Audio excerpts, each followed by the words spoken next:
क्या Donald Trump Iran में boots on ground operation करने जा रहे हैं? यानी क्या ईरान में इराक की तरह अमेरिकी फौजें उतरने जा रही हैं? अगर अमेरिकी फौजें ईरानी लैंड पर उतरती हैं तो इन्हें किन बड़ी मुश्किलात का सामना करना पड़ सकता है जो इराक में सोचा भी नहीं जा सकता था।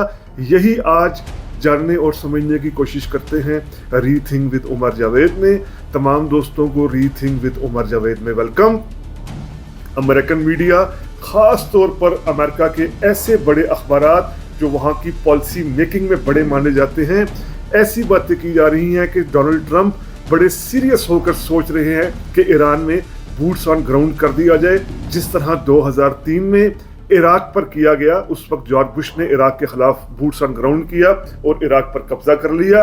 अब यहाँ पर सबसे पहला फर्क, सबसे बड़ा फर्क क्या है ईरान और इराक में? वो ये कि ईरान फितरत का बनाया हुआ एक मुल्क है, यानी एक नेचुरल वो स्टेट है। अगर हम देखें ईरान के जो 7 नेबर्स हैं, 7 पड़ोसी मुल्क हैं, इन सबको नेचर ने ही या पहाड़ों के जरिए अलग किया हुआ है या रेगिस्तानों के जरिए, बड़े बड़े रेगिस्तान हैं जिनसे ये अलग हुआ है। जैसे अगर हम देखें इराक, तुर्की, आर्मीनिया, पाकिस्तान, तुर्कमानिस्तान, ये सब पहाड़ों से अलग हुए हैं ईरान से, यानी नेचुरल एक बाउंड्री इनकी बनी हुई है। कुछ मुल्कों में जैसे आज़रबाईजान को ईरान से रिवर, दरिया अलग करता है।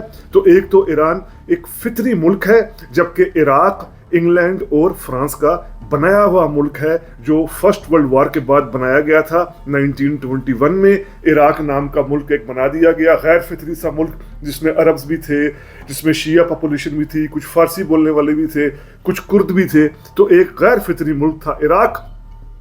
इराक की आबादी अगर उस वक्त देखा जाए 2003 के हमला जब हुआ था तो उस वक्त 4 करोड़ के लगभग थी, और इसमें सद्दाम हुसैन को हटाने में सबसे जो बड़े फैक्टर्स काम कर रहे थे, जो अमेरिकन फौज की मदद कर रहे थे फैक्टर्स, वो क्या थे कि सद्दाम हुसैन एक ऐसे मुल्क में हुकूमत कर रहे थे 1979 से लेकर 2003 तक, जिस मुल्क की जो वाज़ेह अक्सरियत थी, यानी 60 से 65% वो शिया आबादी थी जो सद्दाम हुसैन के रूल को मानती ही नहीं थी।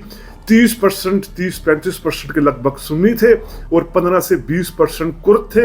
ये कुर्द भी सद्दाम हुसैन को नहीं मानते थे, यानी 80% पॉपुलेशन इराक की वो सद्दाम हुसैन के रूल को मानती ही नहीं थी, वो उसके खिलाफ तैयार खड़ी थी। सिर्फ जो ये सुन्नी पॉपुलेशन थी 20 से 30% के लगभग, ये सद्दाम हुसैन के रूल पर उनके हक में नहीं थी तो उनके खिलाफ भी नहीं थी। इसी तरह सद्दाम हुसैन ने एक वहाँ पर मुकम्मल तौर पर पर्सनल एक शख्सी आमरीत बनाई हुई थी, एक पर्सनल डिक्टेटरशिप बनाई हुई थी। और सद्दाम हुसैन ने जो उनकी पार्टी थी बास पार्टी, इसमें भी जो उनके करीबी दोस्त थे या उनके कबीले, जो तकरीत उनका कबीला था, उसके हामियों को ही बड़ी पोजीशंस दी हुई थी। सद्दाम हुसैन ने डिक्लेयर किया हुआ था, अपने बेटों को ही नॉमिनेट किया हुआ था अपने जानशीन के तौर पर। कभी उदय हुसैन का नाम आता था और फिर कुसे हुसैन का नाम आता रहा।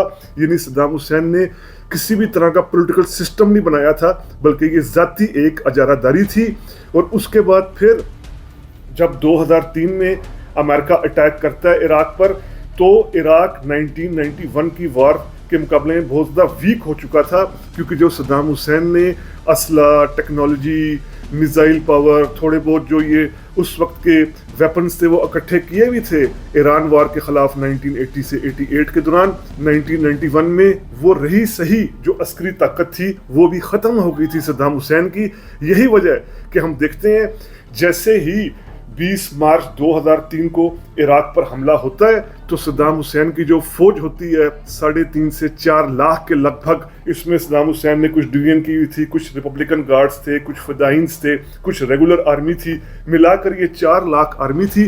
ये 20 जैसे ही हमला होता है 20 मार्च को 2003 को, वैसे ही ये आर्मी हथियार फेंकना शुरू कर देती है, हथियार डालकर फरार होना शुरू हो जाती है। क्योंकि ज़ाहिर बात है सद्दाम हुसैन किसी आइडियोलॉजी के तहत नहीं लड़े थे, उनका कोई नज़रिया नहीं था, कोई सोच नहीं थी, वो अपनी शख्सी अहमियत बचा रहे थे। तो फौज ने हथियार डाल दिए और 9 अप्रैल को ही, यानी ये हम देख सकते हैं कि 20 दिनों के अंदर अंदर बगदाद कलैप्स हो गया, बगदाद तक अमरीकी फौजें पहुंच गई और यूं इराक सरेंडर हो गया मुकम्मल तौर पर। एक गैर फितरी मुल्क था, सद्दाम हुसैन की शख्सी आमरीत थी, कोई पॉलिटिकल सिस्टम नहीं था, तो इराक पर बूट्स ऑन ग्राउंड आसान रहा। ये बात की बात है कि इराक में भी अमेरिका को उस तरह के नतीजे, उस तरह के रिजल्ट्स नहीं मिले, लेकिन फिर भी वहाँ बूट्स ऑन ग्राउंड कामयाब हो गया था, यानी अमेरिकी फौजों ने इराक पर कब्जा कर लिया था। ईरान की सूरत हाल बिल्कुल इससे अपोजिट है। जिस तरह हमने कहा कि एक तो वो फितरी मुल्क है, दूसरा वहाँ का पॉलिटिकल सिस्टम इस तरह का है, फर्द वाहिद को मारे जाएंगे, किसी एक शख्स को मारी जाएंगे तो नीचे वो सिस्टम काम करता रहेगा कि और शख्स आ जाएगा। जिस तरह हमने अभी देखा, आयतुल्लाह खमीनी के बाद उनके बेटे मुस्तफा खमीनी आ गए। फौज का स्ट्रक्चर भी इस तरह का है, IRGC का स्ट्रक्चर भी इस तरह का है। ईरान एक नेचुरल कंट्री है, 90% की लगभग आबादी फारसी बोलती है, शिया आबादी है, एक मज़हब के इशू नहीं है, फ़िरका वारन इशू नहीं है। ज़्यादातर जो आबादी है अभी इस टाइम ईरान की, वो अमेरिका के हक में भी नहीं है, यानी अगर वो इस रजीम, ईरानी रजीम के साथ नहीं है तो इसके ख़िलाफ़ भी नहीं है। यही वजह है कि बूट्स ऑन ग्राउंड बहुत महंगा पड़ेगा। और ये जो बातें रखी जा रही हैं कंपैरिजन में, ये ख़ुद जो अमरीकी इंटेलेक्चुअल्स हैं, दानिश्वर हैं, जो वहाँ के मिलिट्री एक्सपर्ट्स हैं, वो भी ये सारी बातें जानते हैं, वो भी ये सारी बातें लिख रहे हैं। तो इसलिए अगर ट्रम्प ईरान में बूट्स ऑन ग्राउंड करेगा तो ये अमेरिका की जो सुपर पावर की खात्मे की तरफ एक पहला बहुत बड़ा कदम होगा।